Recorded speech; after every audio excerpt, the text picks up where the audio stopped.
Watch what he's about to do. If you had to say one thing right now in your business that was kind of like giving you the most problem, what would it be? I know I can prove myself to you. I mean, if I was here saying to you, I want all your business fire tight and do this, do that, right? You'd say, get the fuck out of here, right? Okay, but I'm not saying that. It's because when the client feels understood, when the client feels seen, now all of a sudden they have trust. Why? The guy had a fucking list of interview questions and was interviewing me. Fuck that. No one wants that. I'm sharing something deep, and then going to the next question that has nothing to do with that. Ones and they know it all. In truth, no, of course, they don't know everything, right? Being able to educate them, but at the same time making them think it's their own idea. Like it's like giving them the facts so they come to the, so again, I'm asking for one shot, 30 days, and believe me, you're gonna be a client for life. Sound fair enough? Hello. Hey, how are you, Jordan Belfort? Nice to meet you. Nice to meet you. Thanks for taking the meeting. Thanks for coming in. Great. Having a good day? So far, so good. Yeah. Jordan fucking Belfort, ladies and gentlemen, the real Wolf of Wall Street. He made a fortune. You guys have watched the movie by persuading people to do whatever the fuck he wanted. I believe the world is shaped by those who learn how to move people, and there are few better examples than this man for the ability to move people. In this video, I'm gonna break down the only sale he ever recorded and posted on YouTube to find out what makes him so persuasive, and most importantly, how I got to use the frameworks I learned from the man himself to go from barely surviving in business for the past 3 years to 5xing my high ticket prices and ending up closing multiple high ticket deals, 60% close rate.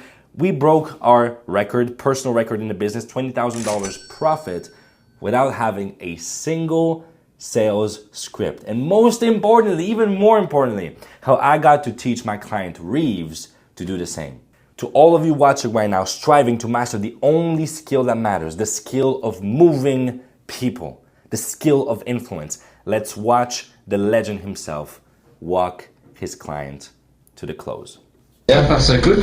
Sorry to do this, I've only got about 20 minutes. No problem, I get it. Hopefully we get to the bottom of things. Perfect. So real quick, I mean, I guess the way I usually work is I kind of want to know about you, your company, what kind of challenges you're facing right now, what's right in your business, what's wrong in your business, and based on that, what we do here at LMK is we kind of tailor make our strategies to directly suit our clients' needs. We have 3 areas of excellence we focus on, foreign and domestic, and lastly, of course, asset management, your land, your trucks, and trying to maximize your value there. But again, that's just broad areas. I look to each client kind of as a unique situation, and we try to kind of tailor that in. So if you had to say one thing right now in your business that was kind of like giving you the most problem, what would it be?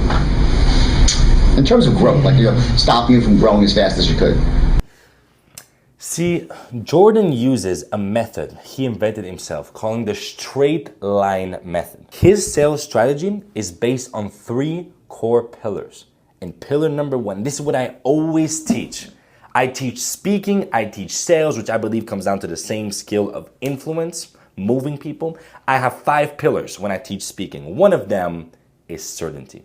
What he teaches is that the only way you close a client is if you have certainty. Certainty on 3 levels. And right now, he is demonstrating level number 1, which is certainty in themselves. The prospect being certain that they can get the result. Why am I starting with this? Because notice how he asks his questions and notice how he's going to listen to the answers in the next few minutes that follow. Pay attention and you'll understand exactly what I mean. I'll come back to that.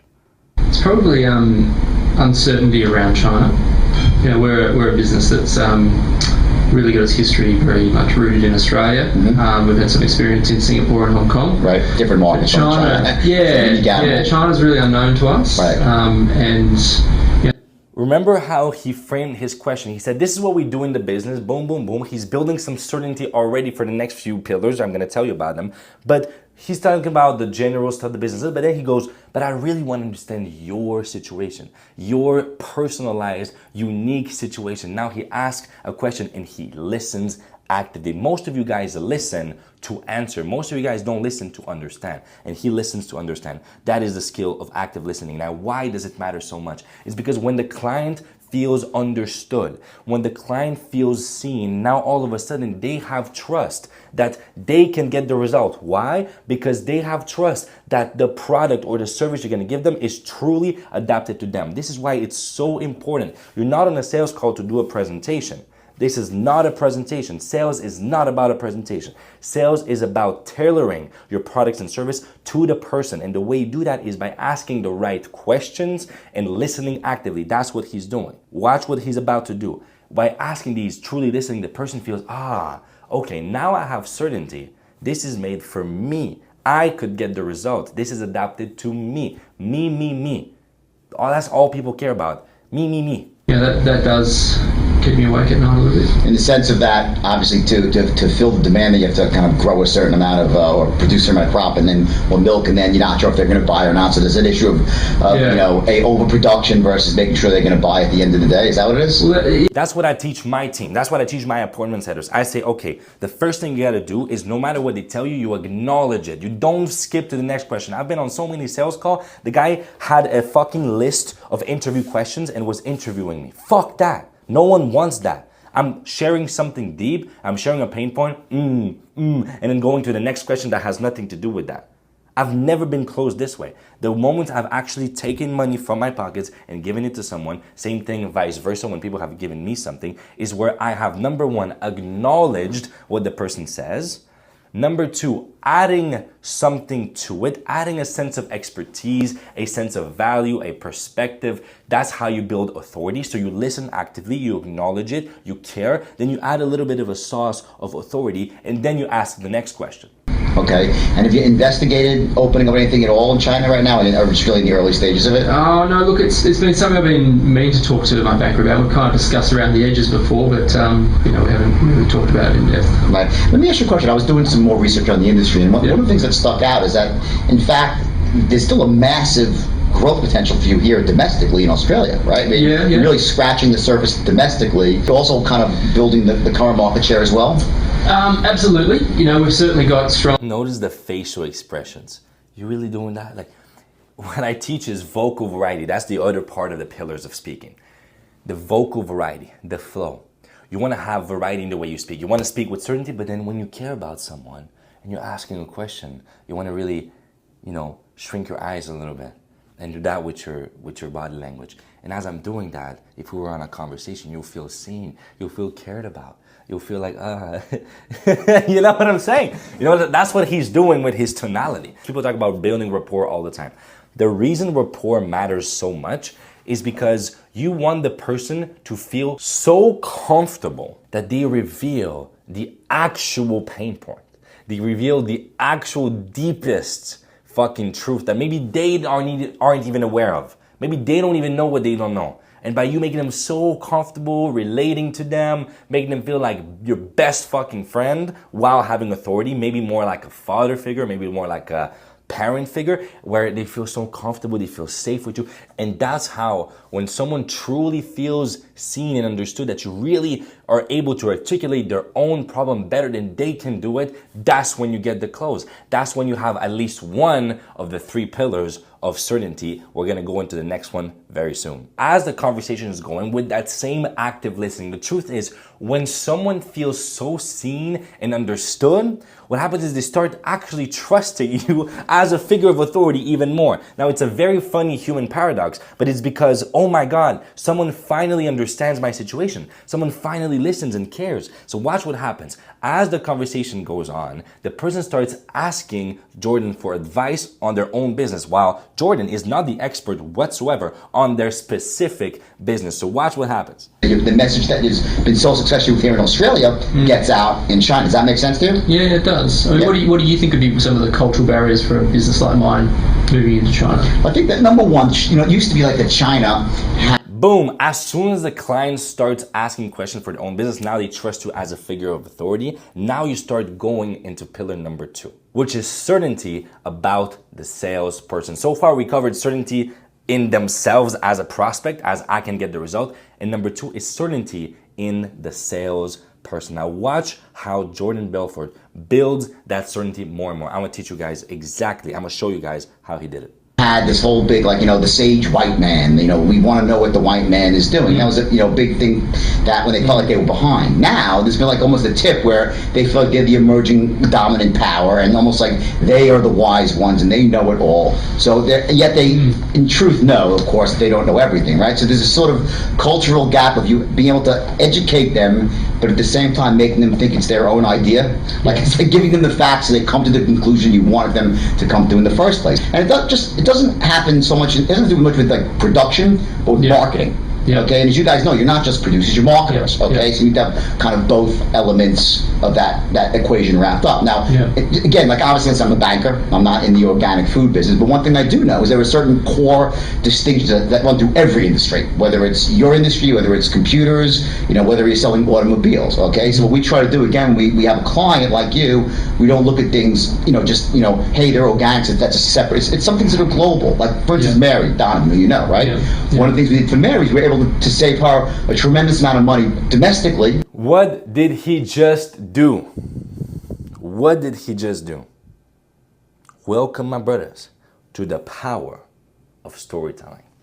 The power of storytelling. Storytelling. What is religion? What is politics? What are the greatest movies of all time? The greatest books of all time? What is war? It's all a story. Billions of people have died throughout history because of stories. Billions of people have been saved because of stories. It's all a story. Storytelling is the greatest tool in human history, the most powerful tool in human history. Matter of fact, scientists, psychologists, philosophers, religious leaders, everybody has agreed throughout history that the way the human psyche perceives reality is through a narrative. The past, present, future dynamic, which is at the core of human existence, is literally a narrative. It's a narrative that we use to make sense of the world.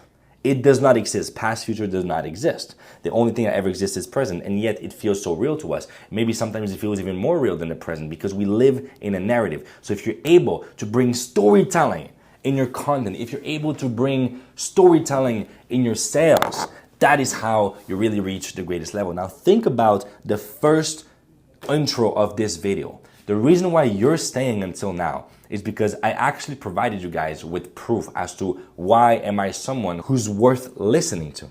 I told you guys a story of how literally for 3 years I was surviving in the business. I was making just enough, then nothing, just enough to barely scrape by, and then 500% increase, close rates going crazy. That's all stories. That is exactly why in Born to Speak, which is my community on its way to become the #1 Skool community for public speaking, sales, influence, persuasion, moving people. That's why when we host our workshops, which by the way, it's all free, when we host our workshops, I get people on stage and I say, tell us a story. Talk to us about the greatest lesson in your life. Talk to us about one thing that was embarrassing to you in the past that you ended up learning from.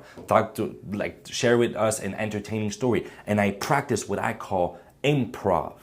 Improv speaking and improv closing. That is the best fucking level of speaking and sales you can get to. If you think Jordan Belfort here has a script, you're deeply mistaken.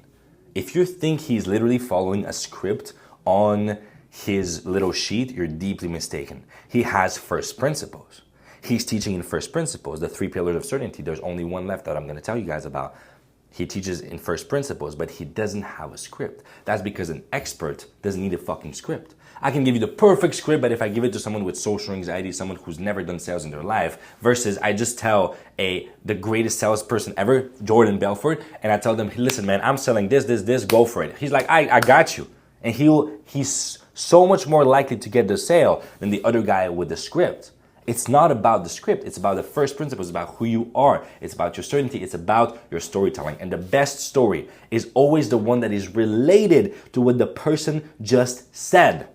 Improv storytelling is the greatest skill. And this, my friend, is what Born to Speak is all about. Again, I told you guys it's free. By the way, what I'm doing with Jordan Belfort right now is what I do with my clients in speaking and sales, my clients in business and content. I give you guys personalized feedback on speaking, on your sales skills. So you guys just send me a video after joining the community and I'll be able to review it. You will also be able to hop on the workshop That's where all the magic happens. Now let's come back to Jordan Belfort. I want to show you guys the last pillar of certainty here. I want to show you guys how he handles objections. And just watch his body language and watch how he deals with it. Company. So we look at both the short-term and long. Does that make sense to you? Do you like that program?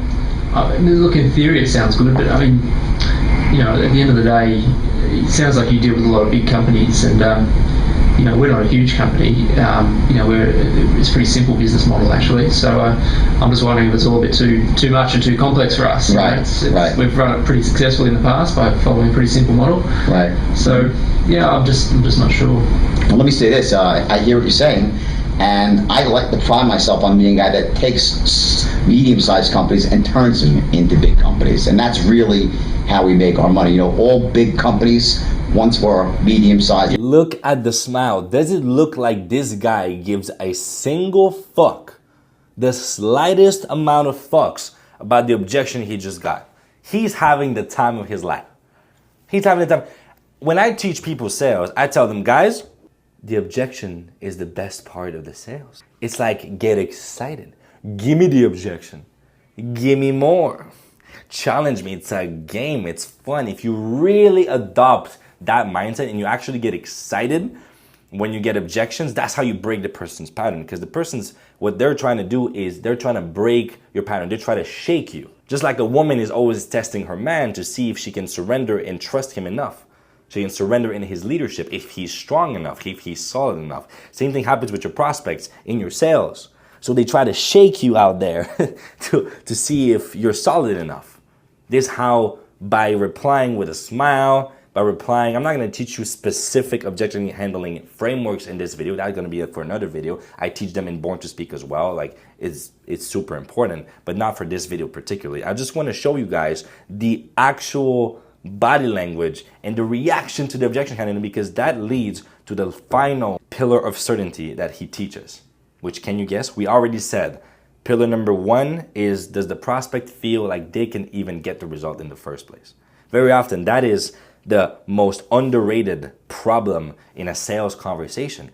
Salespeople don't fucking check if the person is certain enough in themselves. That's huge.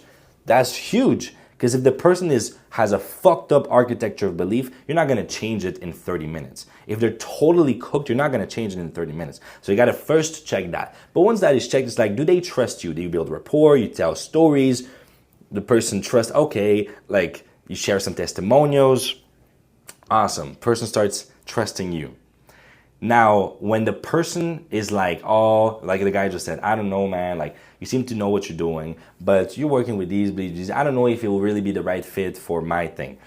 They're talking about the last pillar of certainty, which is product or service.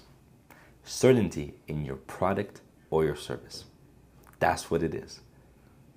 That's the last pillar of certainty. And by handling objections the way Jordan did it, is how you transfer that certainty, because sales is a transfer of certainty. That's what sales is. So that's how you end up transferring the certainty, is by not giving a fuck, by being so certain. It's like, hey, our product is helping this person, this person, this person. So we really don't need you. We don't need you. I'm here because I care. I'm here because I want to help you, not because I need you. That's the energy you want to give. Yeah, one small companies, right? Yeah. And the same dynamics that apply to a business at your size. It's no different for a 50 million. Let's see how he actually closes the call, closes the deal, like the last bit. Product specialist, I feel trusted them. You know, I know what it's like with bigger banks, and that's why we prefer to keep with a small relationship bank. Mm-hmm. I don't want that hassle. No, I totally get that. And by the way, just so you know, we have an interest. LMK is interesting for one sense, but we are a big bank. But we're not an ANZ or an NAB where it's so ridiculous and impersonal, okay? Where it's like, you know, you're dealing with 1,000 faces in the customers. You know, you call the recording up and like press 1. Oh yeah, we can call you between 12 and 12:01, right? It's not that, right? We're a merchant bank, and it's a big difference, which is more like a family banking model, which is why I really believe it fits so well with your business model, or the organics, right? Because we are an older line. We start off. See how the last pillar of certainty he deals with is the actual bank itself. It's his product. Back in the cattle, we actually started off in commodities. That's why we built our business around commodities, and from there we went into banking as a result of the hedging. Yep. So that's why we're the #1 company involved in hedging and commodities, which is why I think it's such a perfect fit.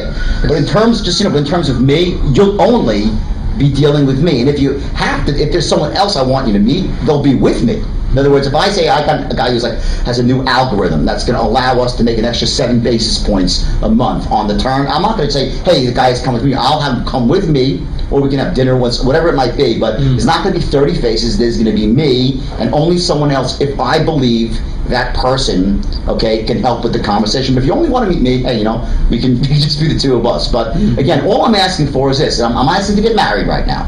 Okay, I believe in starting small, because I know I can prove myself to you. Now, if I was here saying to you, I want all your business fire tight and do this, do that, right? You'd say, get the fuck out of here, right? Okay, but I'm not saying that. What I'm saying is that I'm confident if you just see a little bit of what I could do, we can use that as a benchmark to go forward. So again, I'm asking for one shot, 30 days, and believe me, you're going to be a client for life. Sound fair enough? Look, I have to see the numbers, but it sounds reasonable. Perfect. So let's open up the account now, and there we go. Okay? Okay? Thank you. I was just thinking so about 2 minutes ago. I was just... You did That's a classic straight line sale. It was. Oh, man. It feels great. The guy revealed the secret. That is how you close a fucking sale. Certainty comes first. That's all. Every single objection that the person will ever give you comes down to certainty. This is how the game is played. This is what I teach. It literally all comes down to certainty. And certainty is actually a state. Certainty is a state. It comes down to 3 components. If you want to learn them, you can join the community. It'll be my pleasure to share them with you. It'll be my pleasure to help you master certainty, so that when you speak, in the way you speak, in the questions that you ask, it's all a projection of your state. That's how it starts. Awesome. I'll see you guys here very soon or in Born to Speak. Love you guys. Peace.